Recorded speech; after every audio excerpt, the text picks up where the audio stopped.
This video will just be like a thought process, and the video I did recently, the latest film that I released, which was kind of like a spec ad for a firefighter recruitment. It was for a contest, the Black with No Cream contest. But yeah, I'm just gonna play it right now if you haven't seen it, but right after I play it, we're just gonna get straight into it. We got a code BWNC on 37 Parenthood Street, requesting immediate backup. No one said it was easy. Let's go, boys. Is anyone here? Does anyone need help? But I'm proud to serve and protect our community. The question is, will you? So yeah, that was pretty good, right? Yeah, I'm so humble. This video will be kind of like broken into two parts kind of. For the first half, I'm gonna be mostly talking, and I'm not gonna go through like my timeline and stuff, like my Premiere timeline or anything like that. More logistic kind of things. The second half of the video will be the editing portion. So if you wanna go to the editing portion, I'll probably put the timestamps in the description below. So just go to that part if you wanna check out like the sound design and stuff, and like more of my timeline, I guess. But for the beginning, I'm just going to be talking about like a lot of context, and I think that's really important to understand when I'm breaking down the editing. So I highly recommend you watch the first half. If your dopamine receptors aren't fried and you pay attention, I think you can learn a thing or two, just in my opinion. And yeah, hopefully I can help you guys out. And I know it might be a bit long. I already anticipate this video being a bit long, but I hope it can be insightful and hopefully helpful. Yeah. So just to give you guys a bit of context for the video, this video was for a contest. Like I said, it was for the Black with No Cream contest, and they partnered with Mike Parento, who shot this footage, which was really cool footage to work with. And they also partnered with Epidemic Sound. So the reason why I say that is kind of give you some like constraints of the competition, right? So you only have to use sounds from Epidemic Sounds, and you only have to use footage from, you can only use footage from the footage that they give you, because it's a editing challenge. All right, so the first step that I did was the assembly step. So you know how you open, I edit in Premiere, but there are these setup workspaces where it kind of like set up workspaces that are optimal for certain things, but you can certainly use most of the workspaces for pretty much anything else. But for this part, assembly works really well for organizing through your stuff. So I imported all my assets into Premiere, which was at the time just the footage, and at the same time they released the contest, BWNC actually released a podcast saying 3 tips that every editor should know, and one of the huge tips was just to like really know your footage. I mean, I'm sure like every editor kind of goes through the footage, maybe some more thorough than others, but like really going through it really helps a lot, because later on in the process when you're editing and you're getting like in the groove of things, you're in flow, you want to keep that momentum going, and what stops that momentum could be like looking for this certain clip you know that you have, but you just can't find it because you have so many clips, right? So really knowing your clips and like labeling them and organizing them really helps a lot. So there are a lot of ways to organize your clips. For this one, I did like a mix of things. So I did like different bins of like the environment. So for example, I had a bin of the drone shots, I had a bin of the house interior, the bin of like the workout interior, whatever. Then I also organized by wide, medium, tight kind of shots, and I think I did that by color coordinating. And a huge tip with color labeling your clips is to use a keyboard shortcut for them. So I use Alt A, S, W, and all that stuff. I'll show you guys on the screen right now, but basically, like I said, when you're in the groove of things, you're in a state of flow, you just don't want to disrupt that sense of flow, and just having to right click and then find that specific color definitely disrupt your flow, instead of having just like one key, just like a keyboard shortcut, right? So that's a huge tip for me. I only did this recently, actually, like only maybe 1 or 2 months ago. Another thing I did with organizing clips was I did this Excel doc, and I did like a bunch of stuff, like the camera movement, the whether it was wide, medium, or tight, like the type of vibe, any additional comments, stuff like that. And honestly, I thought it did help a little bit, but honestly it was like a bit overkill as well. You don't have to do this if you don't have the time to. Like in total, I probably spent maybe more than 30 hours on this project. I'm not too sure. Yeah, I spent a lot of time, like way more time than you might think, but I thought it was worth it. Because part of the reason I went through this project for such a long time was because I went through the footage a lot. I went through all the footage at least like 3 to 4 times, I think. Yeah, this goes back to like really knowing your footage.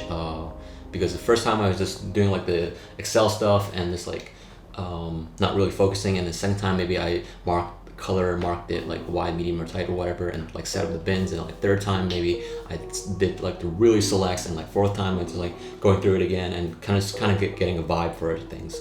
Because going through your footage could also like give you certain ideas. Like for example, like an idea I had that I didn't use was like a match cut for a face.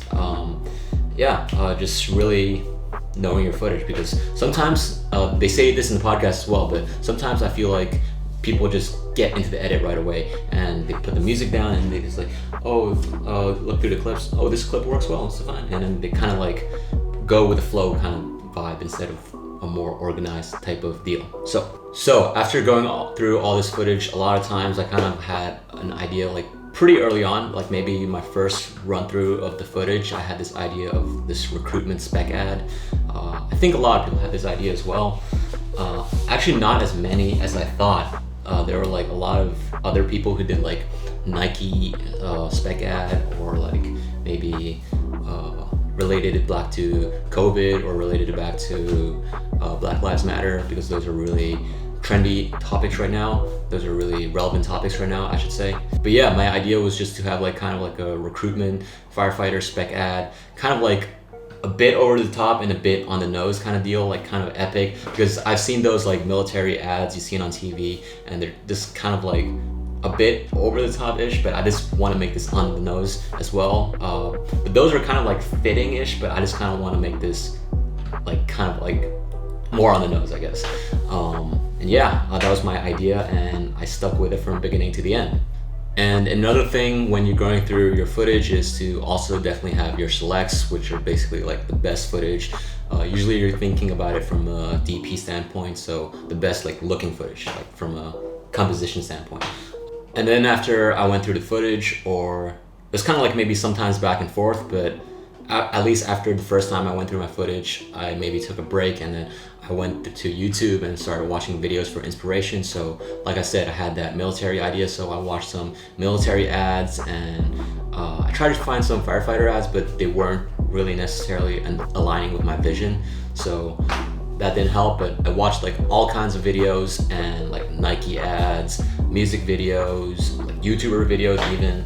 And one video that inspired me a lot was this video about 3 video editors doing like an editing contest, editing like a car ad, and it was really fun to watch. And the winner of that video, because they didn't explicitly say a winner from that video, but they said, oh, you decide in the comments, but basically the winner was Landon, whose edit had voiceover in it, right? So it gave me kind of like an idea, because he wanted to set his apart from his competitors by giving it that edge, and I definitely agree that like that voiceover adds that like personal touch kind of edge, and it kind of gives that like professional quality to it.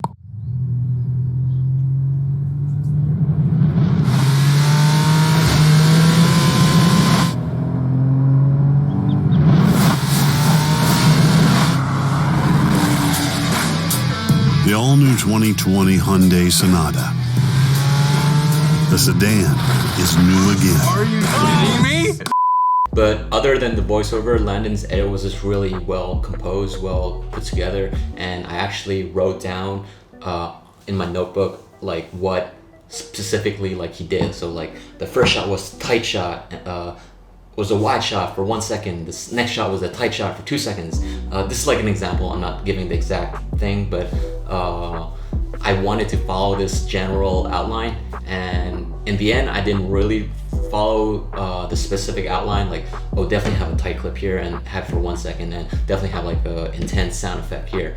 I didn't do that, but I did follow like a general outline, which I'll go through later on in this video. But like really studying someone else's video as a reference really helps you. You use that as a reference and you build upon that, because like I said, at the end, I didn't use this specific outline and I used more of a general outline. So I will explain it more in this video, but let's just get on with my next process, which was I put the selects and then I kind of drew them on sticky notes and then I posted them onto my wall.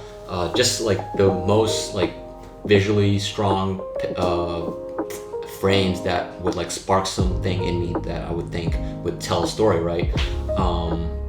And yeah, that was really helpful. Just honestly, whenever I think you can get off the screen and kind of like have something tangible, either writing it down or like drawing it or just printing it out.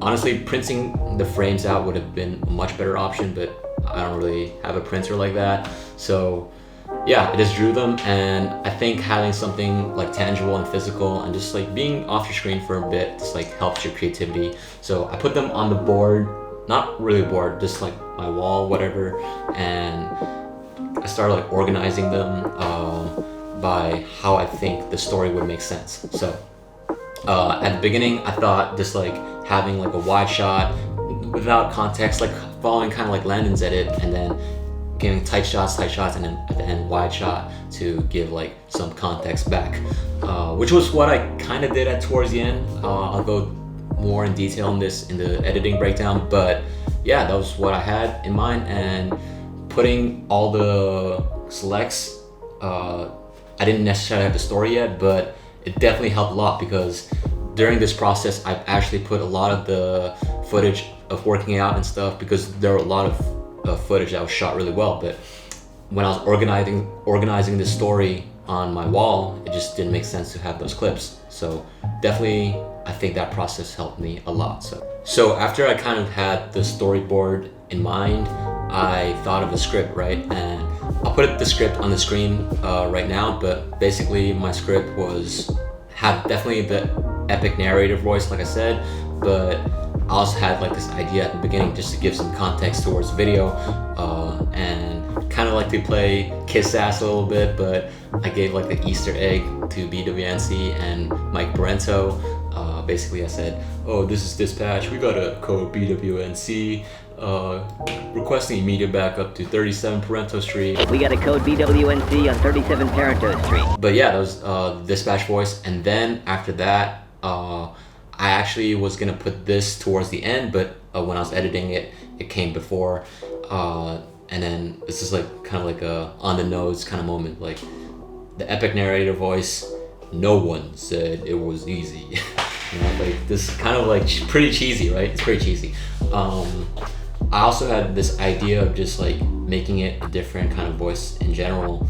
Just like I wrote like a war vet, kind of like looking back on his time. Just some ideas I had, and the guy who did the voiceover, Dan Sheldon, shout out Dan Sheldon so much, man. He made this project what it was. I'll put his Fiverr info in the description below, but he gave me like a lot of takes, right? And definitely gave me like maybe 2 or 3 takes per voice, because I said for this one I wanted 2 voices on this one. Yeah, definitely delivered. Check him out if you need a voiceover for your video.